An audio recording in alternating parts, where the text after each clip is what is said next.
Sacrifice এই কথাটার মানে হয়তো মধ্যবিত্ত ফ্যামিলির ছেলে মেয়ের থেকে বেশি কেউই বুঝবে না।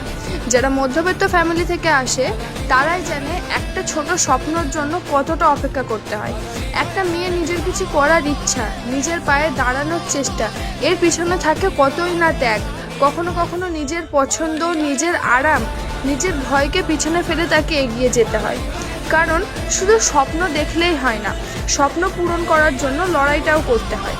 আর স্বপ্নের জন্য লড়াই করাটাই হলো একটা বড় স্যাক্রিফাইস। নিজেকে পিছনে না রেখে ছোট ছোট স্টেপ নিয়ে প্রতিদিন একটু একটু করে এগিয়ে যেতে হয়। মানুষ শুধু সাফল্যটাই দেখে, কিন্তু সেই সাফল্যের পেছনে খুব কমই মানুষ দেখে সেই ত্যাগগুলোকে। আর সেই ছোট ছোট স্যাক্রিফাইস একদিন তোমাকে নিজের স্বপ্নের কাছে পৌঁছে দেবে। তো তুমিও যদি জানতে চাও যে তুমি কিভাবে শুরু করবে, তো তুমি অবশ্যই আমাকে এই রিলটা আমার ডিএমএ সেন্ড করো, আমি তোমাকে সমস্তটা বিস্তারিত বলে দেবো।